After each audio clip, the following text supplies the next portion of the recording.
Yeah, absolutely. Whoever has left information for you to start with. And start with Nitin. Why, so what we know is that almost 85% of this 2,000 odd crores marketing money that is spent on by education institutes is on print. So why do you think it's so print heavy? I think primarily because we are very traditional advertisers to start with. There was a time when you were required by various regulators to put an advertisement in the newspaper if you were opening admissions for your for the year. That has changed, but I think there's a lot of fear on the part of educators as to how our digital works for them, and I also think 85% is dropping now. I think it's getting down to the 40s and so on. Digital marketing is taking up larger portions of our budgets as we speak today. Nitin, you have, sorry, Samir, we have. What I feel in digital, what's happening currently, education institutions who are heading these marketing divisions, they are usually academicians. Many of the private universities, yes, definitely there are younger people. So the age group of decision makers also is 40, 45, 50 plus. And these people are not active on the digital mediums. So the older you are, the more preference for print. Is that? Yeah, that is why one reason that print works well. Also for postgraduate business schools, as you may. What happens is we talk to different stakeholders. So if we are coming up with a program probably on design innovation or probably on healthcare or rural, we want to talk to stakeholders also. And for a postgraduate education setup where typically, ultimately the student is coming to you for recruitment, for a job later on, we need to speak to those kind of stakeholders, the parents, the recruiters, the NGOs, it depends on the sector which we are. So print usually becomes a very convenient platform for us. Okay. So thanks for that. So Nitin, you said that the perception is changing, right? So by the way, Nitin and Samir represent two large advertisers for us in the education sector, and they're sort of representing you guys. One of the things that Nitin said was the perception is changing, right? And it's changing very rapidly. So do you think it's more like a metro phenomena? It's more like Delhi, Bombay, Bangalore towards digital marketing? Because education advertising is spread, right? It's a lot of this money sitting in, Kanpur, Lucknow, and Jaipur of the world. Yeah. It's not related to the metros. We are a national advertiser. We're not localized to Bombay or any other specific city. We spend money across all platforms, digital and offline, and we do it across the country. The reason the perception is changing is, I'll share some statistics that from ITM that have really opened our eyes to the fact that we're not adopting digital fast enough. In 2012, believe it or not, was the first time we had an online application form, and about 40% of students who applied to us used that form. Last year, 82% of students applied using an online form only, which means that all the forms that I was distributing to coaching classes and lots of other places, marketing offices, the physical brochure and form that we used to print in tens of thousands, I just gave a print run last month for 1,000 brochures. I'm doing it almost entirely online now. And the reason I'm saying perception is changing is not the student perception. Our perception is that digital should be a small part of your budget. But if 80% of your students, if my students are coming to me online, they're willing to swipe a card and spend $1,200 just to apply, then I'm doing something wrong if I'm spending 60, 70% of my budget on print. Samir? I very well endorse what Nitin has said, and it's not definitely a metro-based phenomena. Like we operate from only one setup in Bombay, and we have students from Kashmir to Kanyakumari, everyone. A major portion of our portfolio and revenue comes from distance learning programs. The student can be in any part of the world. So for quite a few programs in our portfolio, we do not do any kind of traditional advertising at all. Okay. They are purely based on digital campaigns, specifically for a particular set of student communities. So, yeah, and 99% of my application forms are sold only online. Right. So, Sapna, I have a question for you. So, we've seen that other classifieds market, right? For example, travel and jobs, they've gained a lot of steam online, right? A lot of that money is, in a way, shifted from what it was sitting with traditional media. Education, for some reason, is taking a lot of time. It's by far the largest category in traditional print, at least. But it's taken a lot of time to shift. Do you think there's any specific reason for that? I'll go by my experience that I've had in financial services. Samir and I were talking about the fact that financial services and education are quite similar in terms of the stage that they're at. And, I think fundamentally, change is hard for any organization, any group. I think as marketers, something that we always hear at Google is that you need to see impact in order to change strategy. And I applaud Nitin and Samir who have taken the plunge and have actually seen the impact and changed their strategy. But I think not enough. Not everybody has jumped in the same way. I think not everybody who has jumped in has seen the same success. It's an art and a science. It's something that's optimized over time, and it needs to start from somewhere. So what I would say is that I don't think education's that different from some sectors, and I think we're at the inflection point now, and that's why we're here today, which is great for us to hear from these best case studies on how to jump in. Yeah. So what I hear is that the internet, while the internet penetration is moving towards the tier 2 towns, but the perception that internet works is not limited to tier 1 towns, is what I hear. Yes, and what I hear is that it's about time, right? If I get it correctly. So Lee, do you think a similar transition happened in the West, or was it sudden? Like you flip a coin and it suddenly moved to digital? It was both sudden and gradual, and by that I mean, again, leading with the rise of for-profit education and online education, which was a tremendous entrepreneurial environment that kind of paralleled the growth of the internet overall. I'd say that for that segment of the education market, it was very sudden. They saw the opportunity to use the internet as a student acquisition model. I'd say that it was much more gradual among traditional universities until probably they saw the for-profits and what they were doing and saw the advantages of digital marketing. But for large traditional universities, right, the shift was from no marketing, which is right now in India, right? That's no marketing exactly right. We to talked about that earlier. I think that a major public university like the University of Illinois, a major private university like Harvard, these schools have reputations, they have alumni. So the transition wasn't from print to digital, the transition was from not marketing really to marketing. Marketing for them was public relations, maybe a little bit of branding, but certainly with digital now, they're coming on board. Okay. So, you know, it brings a very interesting point. So, India is one of the few markets where print is still growing, right? And we expect print to still grow, you know, because we are sort of extremely underpenetrated when it comes to reach and advertising, right? So do you think, Lee and Samir, do you think, you know, it's a different market and print and digital can both coexist?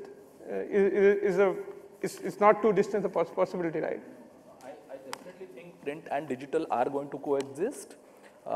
And what's again happening, the price, the investment in print has gone up drastically over the last 3 to 5 years. Reason being, there are few leading newspapers in every part of the country and at the national level also. So those have become extremely expensive, and those are the ones which are read by the audiences. So you have to be on those kind of newspaper. It's going to be expensive because as an education institute, what other option do I have to reach students and parents? In many of the cases, parents are maybe in the range of, for a postgraduate education, I'm saying in the range of probably 45, 50 plus in age, and they are very strongly hooked on to the traditional medium of newspapers. So print will definitely continue the way it is. So consistent with what you said, the older the better, print works better. Yes, for the parents definitely it works better. And also the internet penetration is not that strong in many of the regions. And then user friendliness with parents also makes a difference. In the US, I would say it's slightly different. I would say that digital will coexist with other traditional forms of marketing, such as television, cable, but print, sadly, appears to be dying in the West. I wouldn't say that it's dead, but newspapers are going out of business. Newsweek magazine just now came back after deciding for a time that they were going to go all digital. My former employer, Encyclopedia Britannica, is now all digital. You can't buy a set of encyclopedias in English anymore. I don't know about their other markets. Unfortunately, I would say that what used to be print is mostly moved to digital now. But as I said, in India, with one of the few markets where print is still growing, and I strongly suspect that it's still going to grow for another 4 or 5 years before we see that scenario. So given that print, Samir said that it's very expensive, and or forget print, any form of traditional media is very expensive, right? Do you really attribute the measurement of that? How do you measure effectiveness of a traditional media? First of all, I'd like to make a counterpoint. Maybe the readership and circulation figures of print media are growing, but the advertisers' contribution to their budgets is shrinking. I know. I see, I meet people from print media all the time, and especially in the education category, the large advertisers are spending less and less and less. So while, yes, the base of print, in the sense that print as a medium of news is expanding, in several sectors, including education, the amount of money being spent annually by verticals such as education is actually dropping. And despite that, yes, it is very expensive. It costs an order of many lakh of rupees to print a single ad in the newspaper. We historically used to measure it like you would measure anything else, from the point of view of how many calls you got, how many leads you got. We have stopped doing that simply because it's not as effective as it used to be. And we only look at print still maintaining itself as a large portion of our budget for 2 reasons. One is we're afraid of what would happen if tomorrow we were not in the Hindustan Times. Would anybody remember us? And that's the traditional mindset that we're trying to overcome ourselves. And the second is we are not actually ready for 100% online spend. The science and technology, as you said, the science and art, as you said, that goes into transforming your organization to be able to market digitally is not much is spoken about it. We only talk about how to advertise, how to spend money on advertising. We talk very little bit about how do you handle the results of those advertising? How do you handle 10,000 leads coming in a month? How do you handle 35 leads an hour if your call center has just 10 people? So it's really the concern that we have, and I think concern that a lot of the educators in the room would have is, I buy leads, but they're not converting.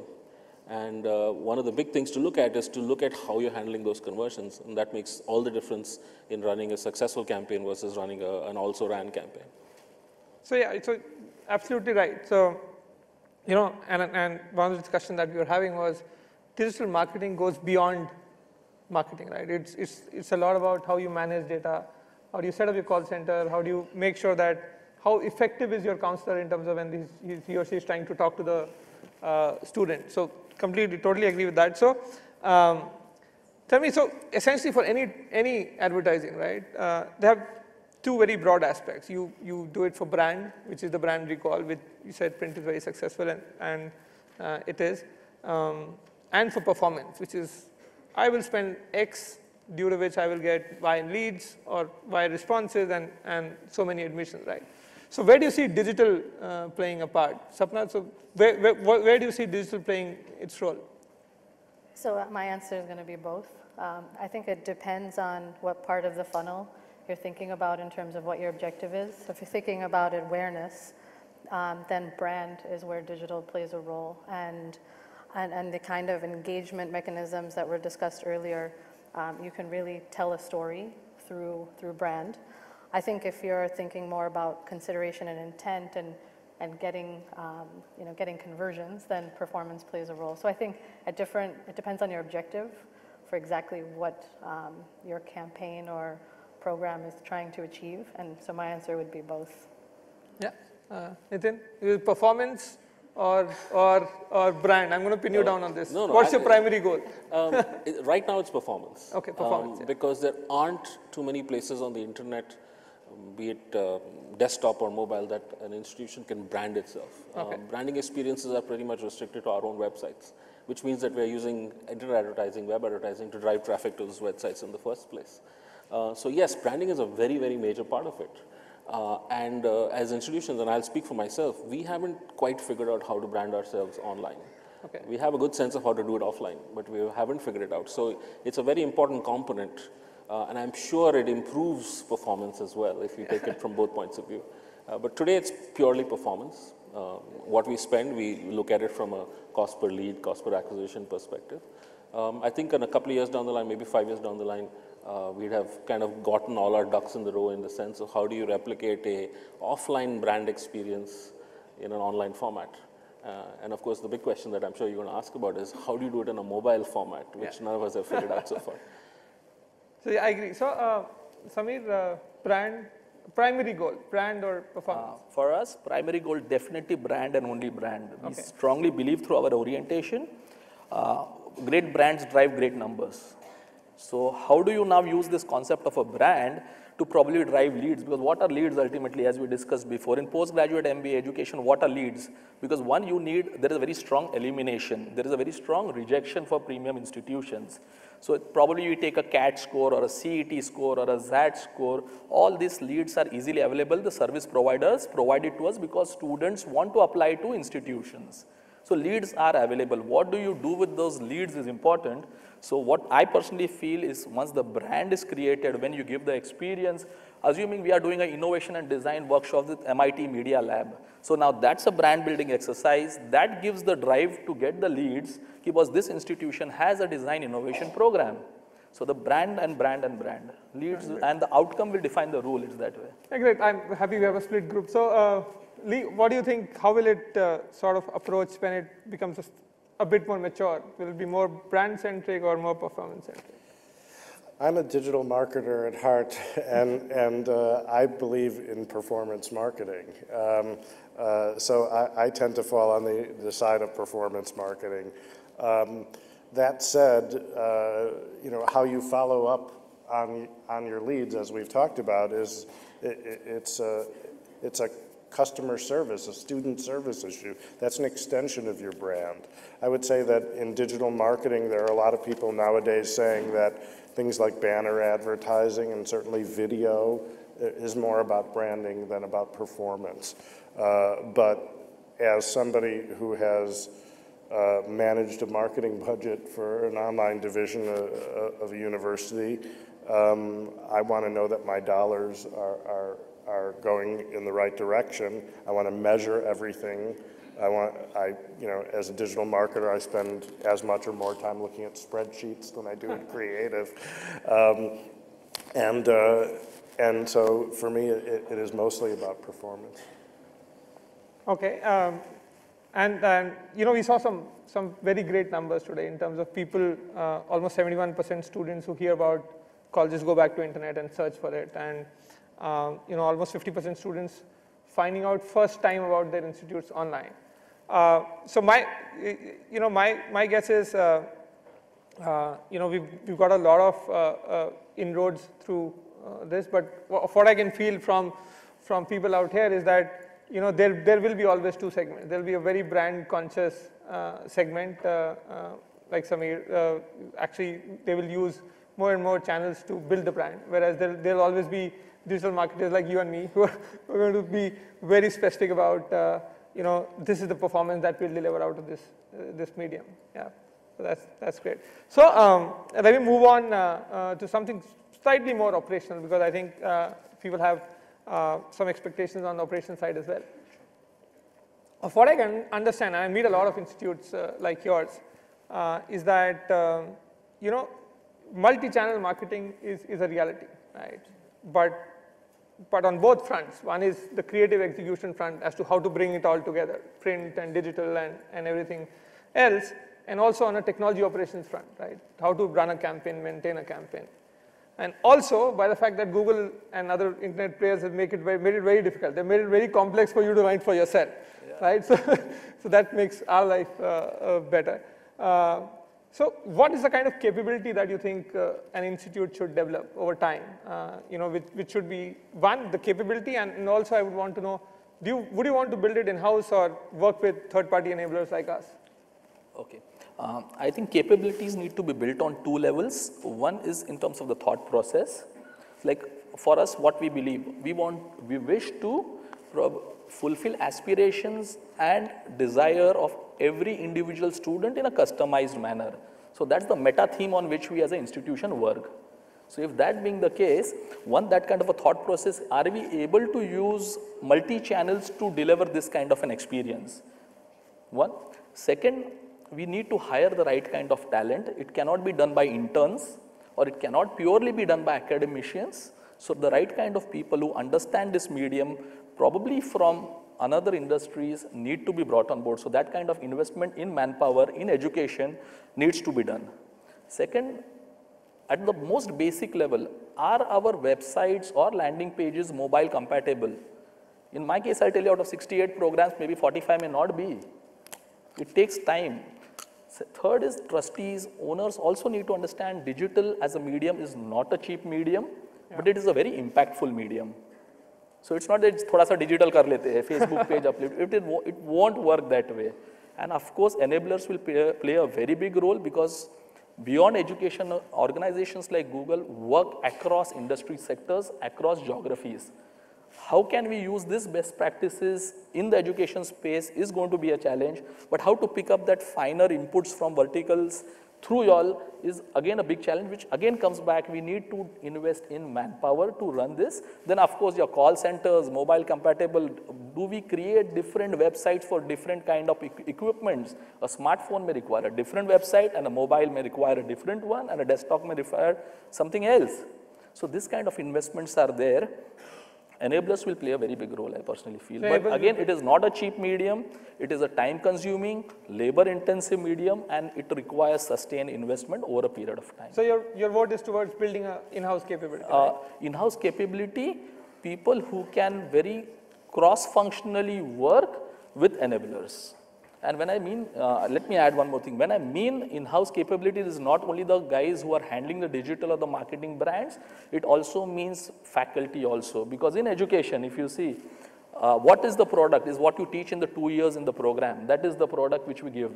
The placement that we give, the summer internships that we give, the opportunities for students to go on exchange programs is the product which we sell, the promise which we sell to the students. So there has to be an integration with internal faculty, content team, and then the marketing digital team along with the service providers. So I'm going to just quickly head towards Nitin. Nitin, what kind of capabilities have you built? You're a large internet advisor.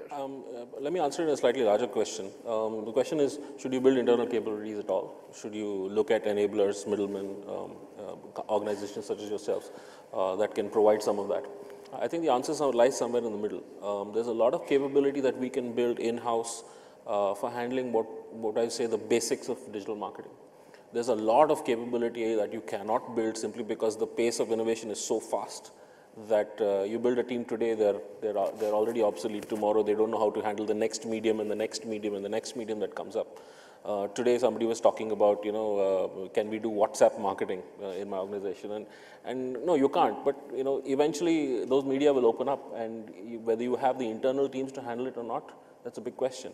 But what you can build in-house is one term that we use at ITM is spend on the edges, which means if you're a traditional offline marketer, you've spent on marketing teams, you've spent on good counselors, you've spent on good faculty who can speak at seminars and workshops, and that's typically how you acquire customers. When you're marketing digitally, you don't have all those physical touch points. Yep. What you have is a phone call, an email, at the most, and you have to really look at, if I'm going to spend X amount of lakhs and crores on digital, who's picking up the phone call, who's writing the email? So spending on the edges means spending on the new touch points that an institution or an organization has. Yeah. It shouldn't be your average 20,000-25,000 rupee a month telecaller who is handling a high cost lead. It should be someone far more experienced, far more capable of converting that lead. And that's kind of where, the transition that So last mile connect is very, very important, because he or she is the face of the institute, right? Yeah, and which means that if I could put all fantastic marketers in front of my leads, I'd increase my conversion rates by 10-15%, simply by just making sure that every call I make, every contact I make is meaningful, like I would do in an offline situation. So of what I understand, digital marketing capabilities for sure, getting enablers is a great thing to do, and they'll play an important role. But more importantly, the last mile connect. If I can use that word, which we don't use too often, is the sales guy, right? Yeah. the last mile connect, who's actually trying to counsel that person, is one investment that you should definitely build in-house, right? Yeah. Lee, what's your take on how this happened in the mature market? I agree with everything that's been said. I would say that you need the technologists, you need people who are good at the analytics of digital marketing, which I think is as important as the creative side of digital marketing. In terms of whether you decide to build these capabilities in-house or hand them off to third parties, I think it really, in the United States, it really is a matter of asking yourself, what type of institution do you want to be? What type of capabilities do you already have?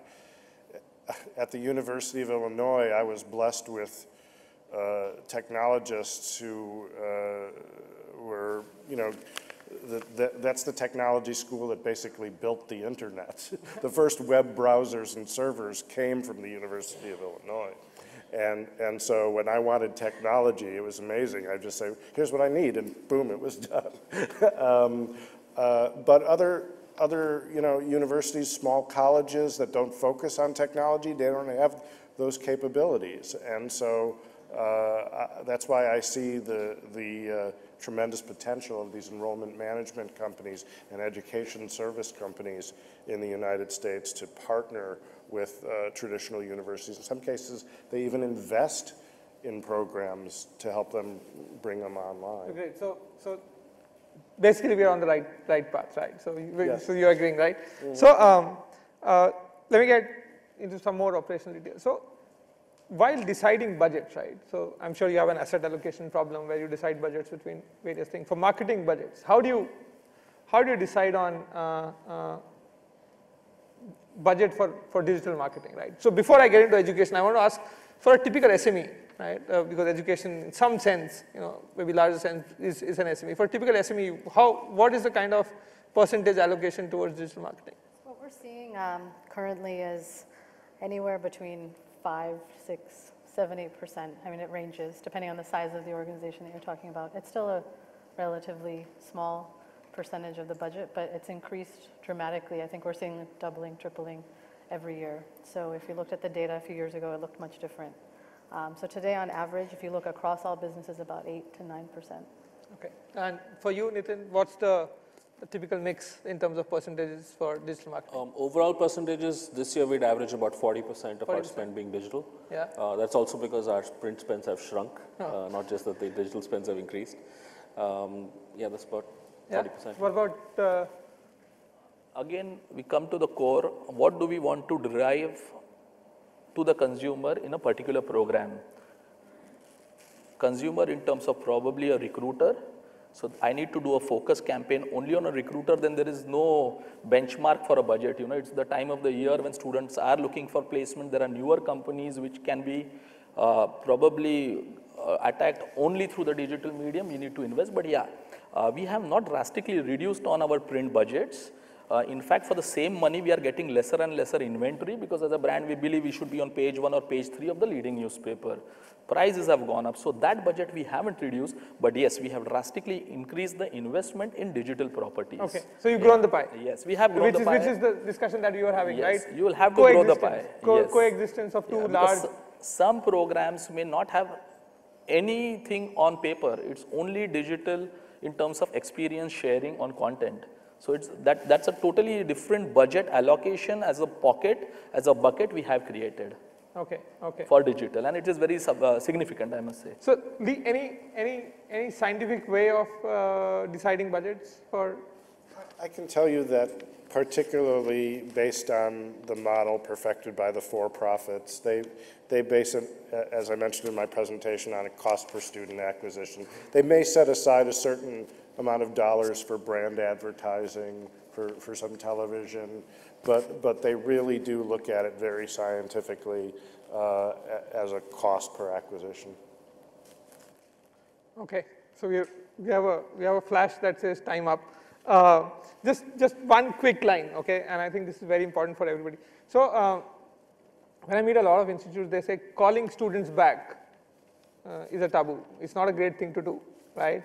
Okay. As a counselor, doing a sales pitch to a student is not a great thing to do. What's your opinion about it? My opinion? Yeah. I don't think that's that bad a thing to do. Of course, you need to call them, because if he has left a lead with you, I think we should call him. We should call him immediately and explain what he wants to know. Nitin, quick one. I think you should not just restrict yourself to calling your students. I think you should reach out to them in every possible way they would like to. I think a lot of younger students that are applying for institutions right now don't like speaking on the phone. So be happy with text messaging, be happy with WhatsApp, be happy with any other media as well. It's as good as a callback. But establish a connect. But establish a connect. That's very important. Yeah, right? absolutely. Whoever has left information for you.